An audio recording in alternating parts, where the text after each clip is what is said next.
This is my day hike to Camp Muir, one of the most iconic spots on Mount Rainier. I started the hike at around 6 in the morning, just after sunrise, and right out the gate, the first half mile is brutal. It's a steep uphill climb, gaining about 400 feet in elevation, and even though it was the middle of summer, it was cold. Temps were in the low 40s, and I was instantly glad I packed a jacket. By the end of the first mile, I started heating up, my pace slowed down, but it was still a steady climb uphill. And at mile 1.5, I hit my first little snow crossing. Nothing major, but a sign of what's to come for sure. About a quarter mile after that, I crossed a south-facing ridge, and it felt like at least 15 degrees colder. But it was such a nice ridge to hike, and it was so beautiful. And I got lucky. I saw Mount Hood, Mount Adams, and Mount St. Helens in the distance. Clear skies, epic views. I couldn't pick a better day to do this. It was gorgeous. And that's when I started seeing snow bridges. That's when the snow underneath the surface melts, creating a bridge on the surface. And if that's thin enough, you will step on it and go right through it. That worried me a little bit for the Muir Snowfield, but not a big deal yet.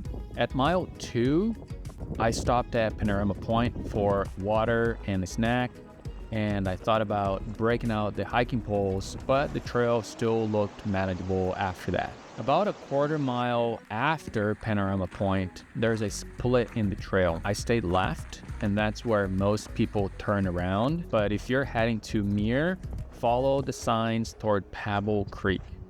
And at mile 2.5, the snow really started. And that's when I pulled out my spikes and hiking poles and got ready for Muirfield. That's what it's ahead of me, and that's where the real slog begins. The Muir Snowfield has no marked trails. It's just a slow uphill slog. And by now, I was thinking, thanks to my pants for having vents, because being exposed like that gets really hot, so having the vents open really helped. And I was also thinking, I wish I had eaten a banana or two before I started, because my legs were starting to cramp up pretty bad and I had to take a bunch of breaks. The last mile of this hike feels like it's taking forever. It's a total grind, but at mile 3.75-ish, I saw it. Camp Muir, right there in the distance. And the craziest part of this experience there is being able to hear the glacier moving and ice cracking and rocks falling. It was awesome to just experience that. And Camp Muir was packed, but the view and the feeling of being up there, totally worth it. It was so beautiful. I hung out, refueled, ate my muffins that were about to explode because of the altitude. That's about 10,000 feet of elevation at that point. Took in the view and did my trail drawing. I prefer to do that over taking a photo.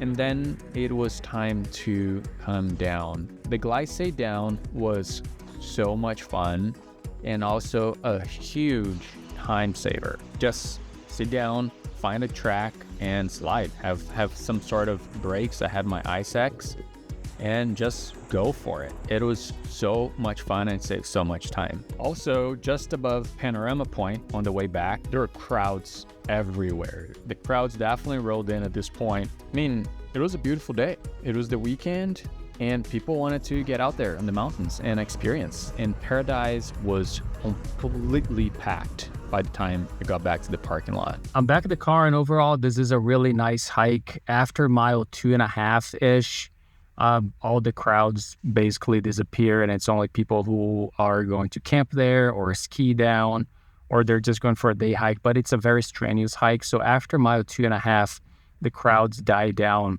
on the way up, and especially on the way down. When I hit Panorama View area, the crowds were just crazy, and it just got crazier as I got closer to the visitor center. So cool hike, definitely recommend it, especially on a beautiful day like this.